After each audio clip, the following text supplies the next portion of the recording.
Ya, selamat sore semuanya. Kali ini kita akan membahas secara detail mengenai simple past. Bukan simple past, passive voice. Passive voice berarti intinya kita harus mengetahui, saya bilang jenis to be sesuai dengan tensisnya dan kosakata mengenai kata kerja bentuk ketiga.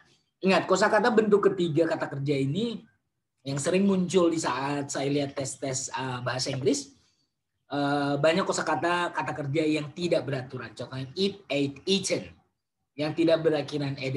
Jadi perlu kita menguasai kata kerja yang tidak beraturan. Apalagi kosakata tersebut atau kata kerja tersebut memang dalam kehidupan sehari-hari sering kita lakukan. Contohnya makan, eat, ate, eaten, minum, drink, drank, drunk, ya.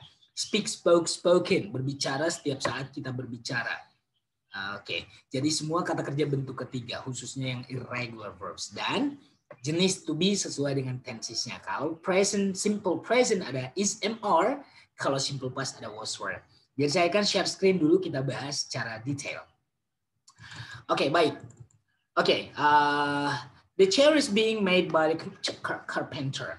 Jadi kita lihat di sini, dari sini kita tahu bahwasanya ini adalah sebuah jenis kalimat pasif. Dari mana taunya sir? Dari kalimat ini. Ada to be present, ada to be continuous, ada kata kerja bentuk ketiga. Make, made, made. Ya, kursi itu sedang dibuat oleh tukang kayu tersebut. Kita lanjut. Nah, ini kalimat aktifnya. Tukang kayu menghaluskan kayu tersebut. Lihat, ini aktifnya. Oke, kita lihat pertama kalau kita disuruh membuat kalimat aktif ke pasif, kita harus tahu dulu jenis tensisnya. Lihat, ini tensisnya adalah simple past. Kata kerjanya bentuk kedua. Kenapa bentuk kedua serkan sendit juga bentuk ketiga? Nah, kalau bentuk ketiga nanti ada have dan has di sini atau had, bentuk perfect. Nah, karena ini tidak ada di sini have, has, had, berarti ini bentuk simple past. Nah, to be yang kita harus pahami di simple past adalah was dan were. Kita lihat, ada nanti pergantian. Ini kan menghaluskan kayu itu.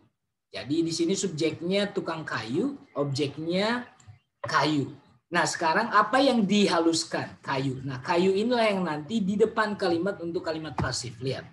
Kayu itu jadi ini berganti posisinya guys. Tadinya dia objek, sekarang dia di sini jadi subjek. Ya. Jadi sebenarnya kalimat pasif itu sebenarnya dibuat untuk menekankan yang objeknya tadi, the wood-nya. Jadi kayu itu dihaluskan oleh tukang kayu tersebut, bukan oleh orang lain, tapi oleh tukang kayu tersebut. Lihat, tadi saya bilang karena ini simple past, to be-nya adalah was dan were. Karena sekarang subjeknya di sini adalah the wood, berarti kita pakai was bukan were. Kenapa? Karena the wood ini masuknya ke pronoun it.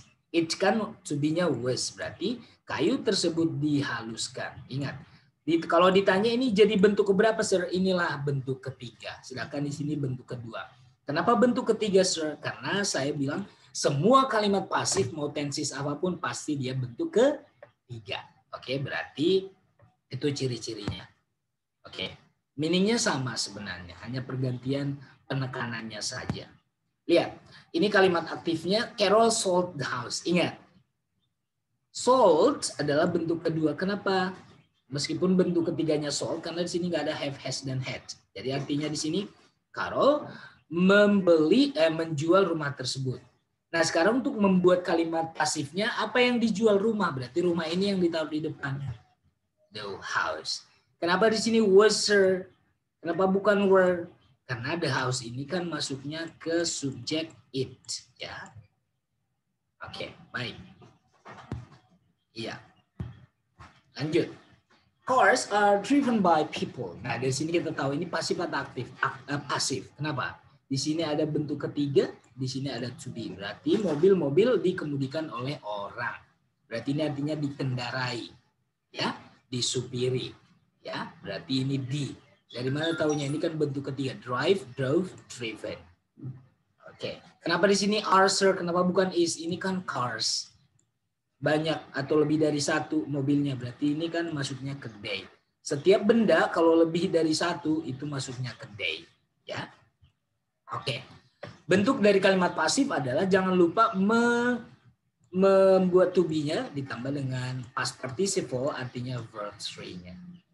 Ingat, kalau disebut dengan past participle, artinya bentuk ketiga. Kalau disebut dengan present participle, bentuk ing.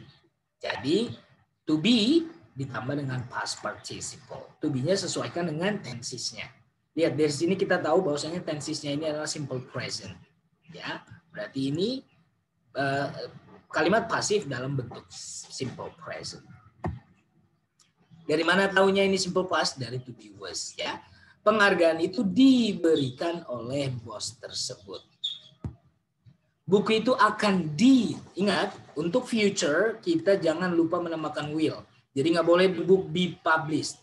Harus ada will-nya. Jadi semua subjek nanti ada will, ditambah be, baru ditambah verb 3. Jadi kalau diterjemahkan, buku tersebut akan dipublish oleh Pearson.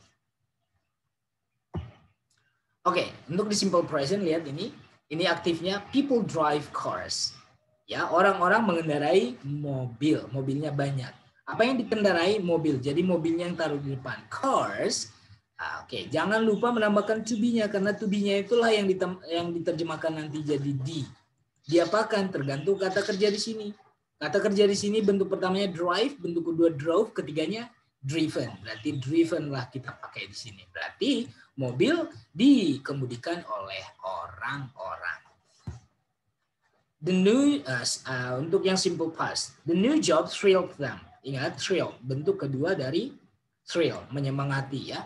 Pekerjaan baru itu menyemangati Tom. Berarti apa yang menyemangati Tom? Siapa yang disemangati oleh pekerjaan Tom? Tim. Berarti Tim disemangati oleh pekerjaan tersebut. Nah, was berasal dari was adalah to be untuk Tim. Tim ini kan kalau dimasukkan pronoun itu he. Jadi di sini bukan were, ya. Baik. Nah, untuk yang present progressive artinya present continuous. Ingat, kalau ada progressive artinya continuous. Jadi kalau present progressive, present continuous. Past progressive, past continuous. Oke.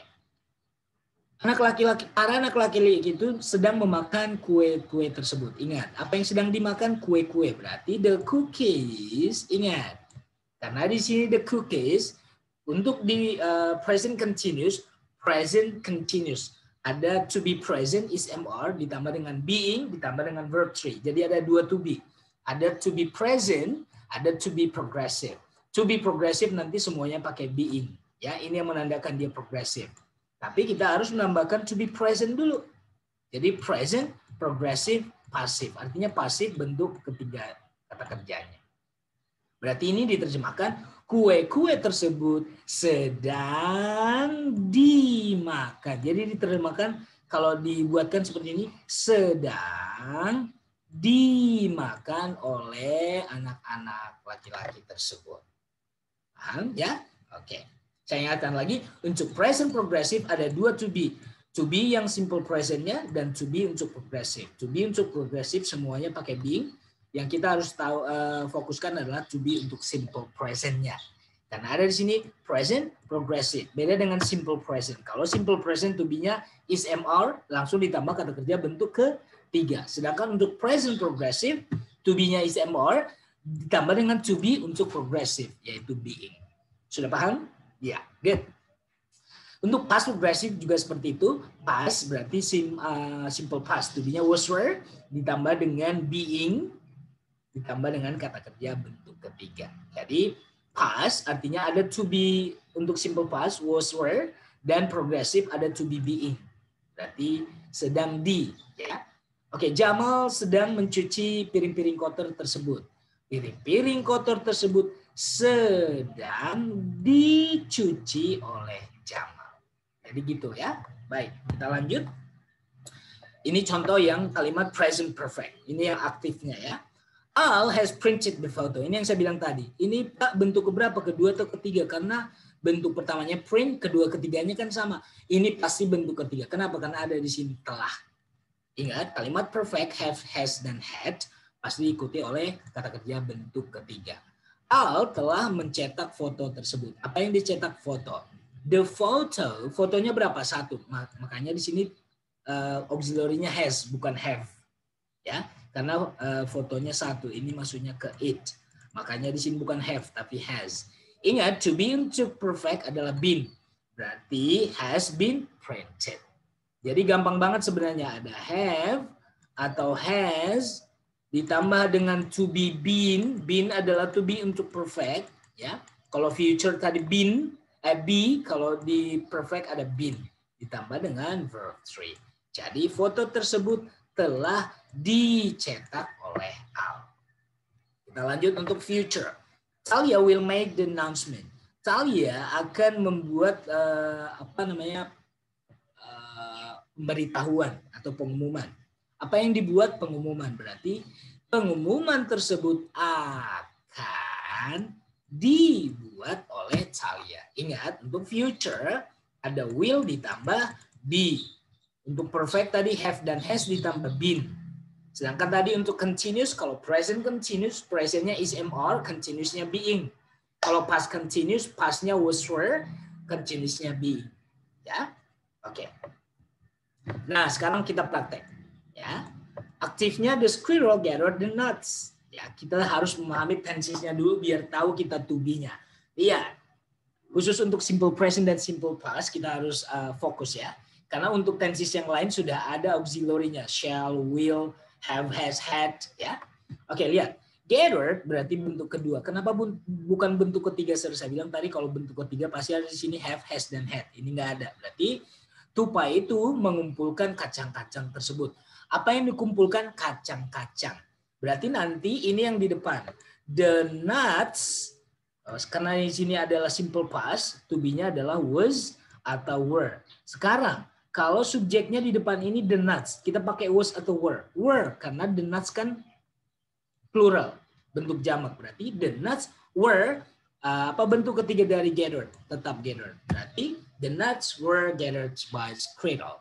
Jadi artinya ini kacang-kacang tersebut dikumpulkan. Kalau di sini mengumpulkan, kalau ini dikumpulkan. Jadi ingat pergantian subjek dan objek ini. Ya, kalau kamu nanti membuat di sini the squirrel tetap, berarti tupai dong yang dikumpulkan oleh kacang. Jadi harus dipahami itu ya. Ada pergantian subjek dan objek. Oke, ini aktifnya ya.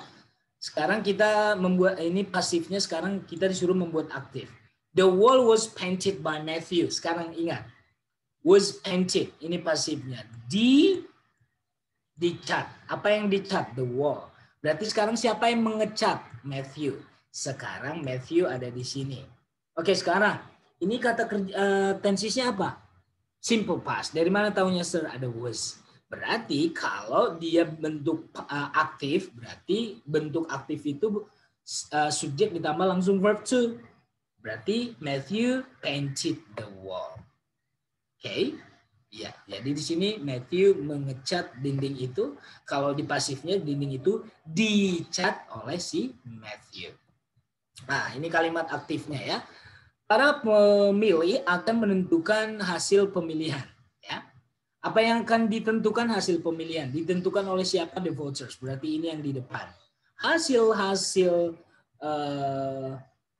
pemilihan akan ingat, akan berarti will be, ditambah dengan kata kerja bentuk ketiga. Mana kata kerjanya? Determine, menentukan. Bentuk ketiganya determined, pakai ed, itu yang regular ya. Berarti the election results will be determined ya by the voters ya. Di simple future atau di present future kita nggak melihat subjeknya singular atau plural karena semuanya pakai will be. Kalau di simple present kita harus lihat, hati-hati, is dan are. Ya. Kalau di simple past juga kita harus hati-hati siapa yang pakai was, siapa yang pakai were. Sedangkan untuk yang simple future kita pakai will be semua untuk semua subjek. Mau subjeknya singular ataupun plural. Kita lanjut untuk untuk membuat kalimat pasif tidak semua kata kerja boleh dipasifkan.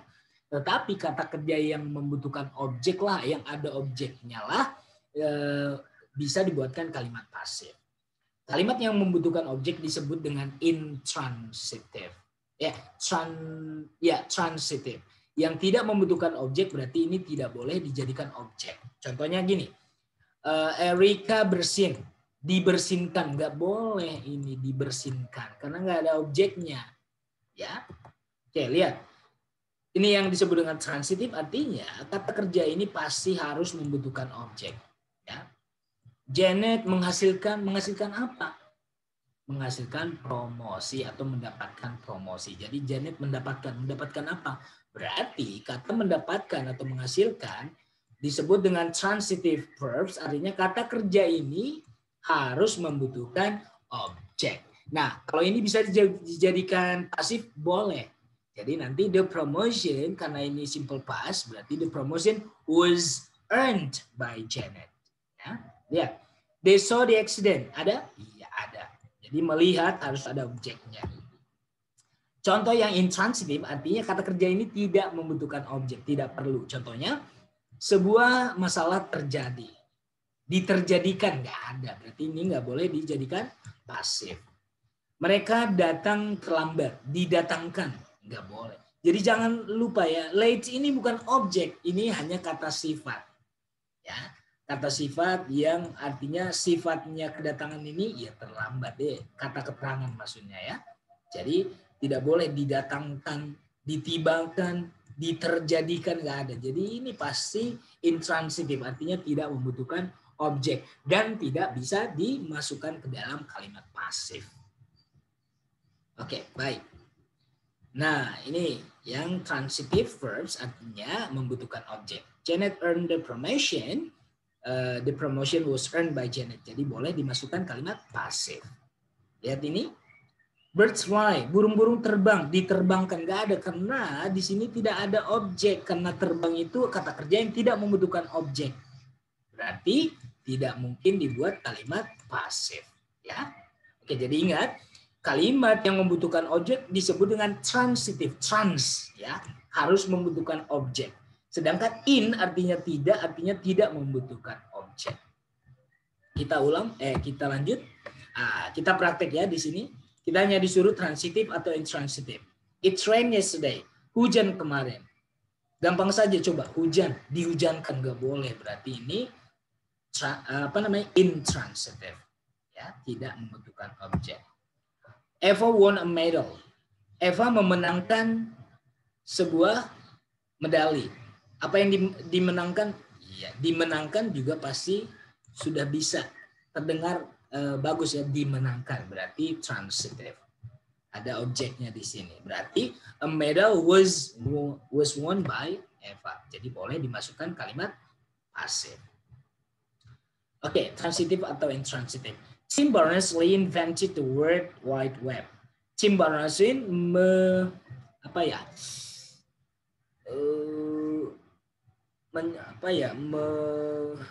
invented itu membuat ya.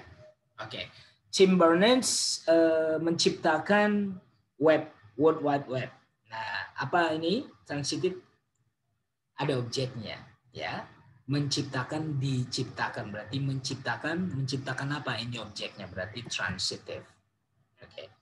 Jadi sekarang mana objeknya? World Wide Web. Berarti the World Wide Web was invented by Tim. Ya, lanjut. Oke, ini sekarang kita mempelajari sedikit mengenai by. Apa sih fungsinya ketika kita harus menggunakan by? By maksudnya di sini adalah memfokuskan, ya, menitik beratkan siapa yang melakukan. Ya, jadi tanpa by juga sebenarnya nggak apa-apa. Makanya ada kalimat pasif yang tidak menggunakan by atau frasa by di belakangnya.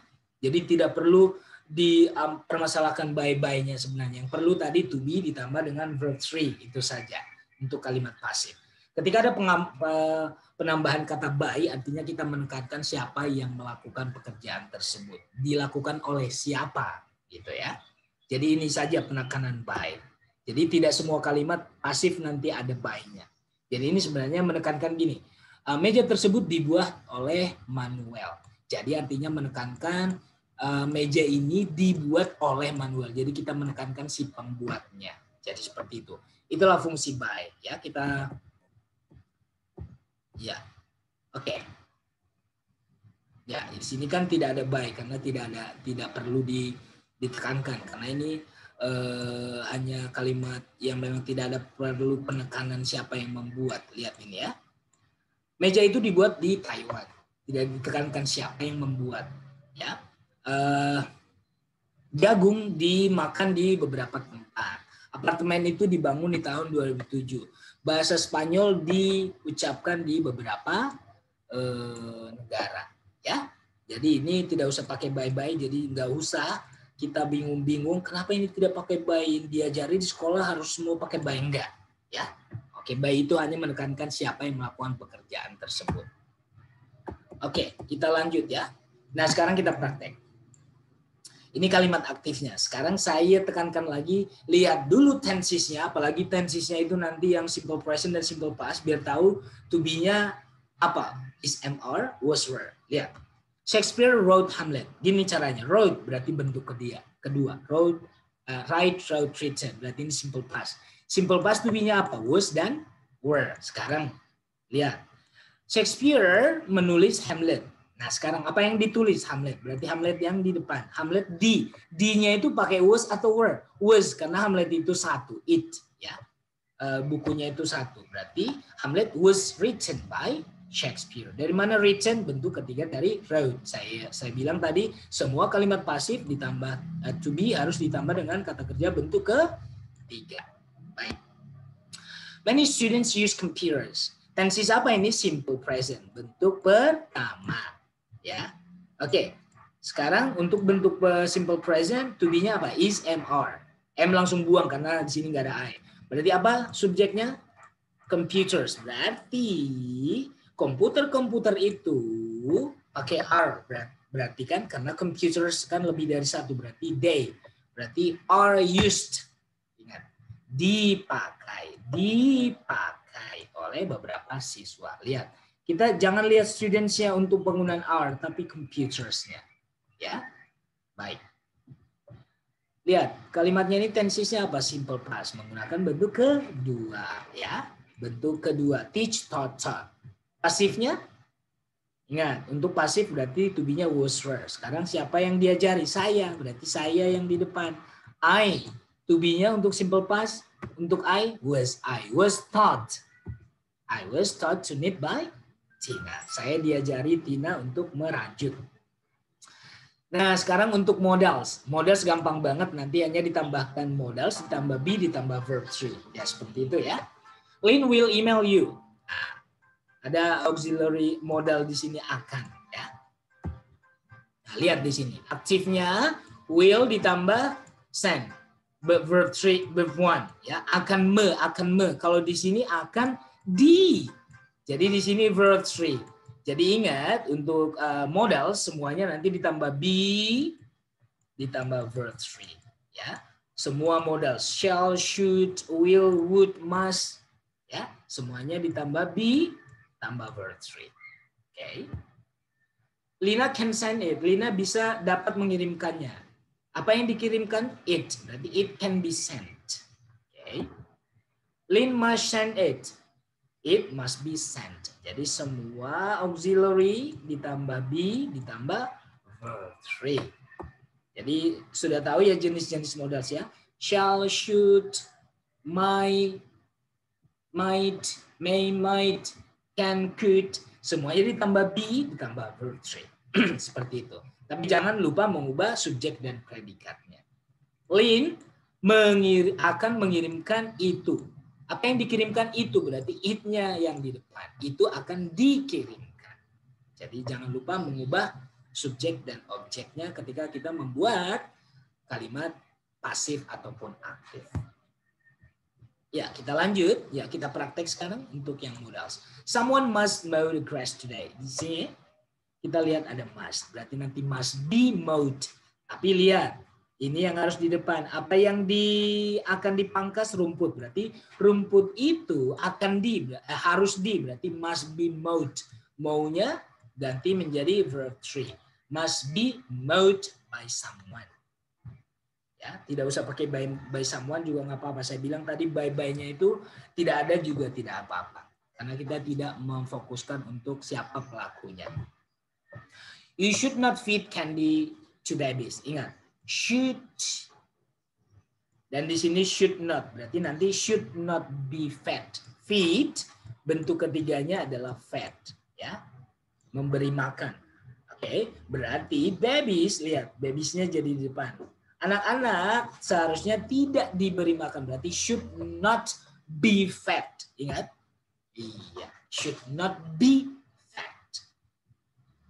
People cannot control hurricanes. Orang-orang tidak bisa mengendalikan angin puting beliung. Berarti yang tidak bisa dikendalikan apa? Hurricanes. Berarti ini yang di depan.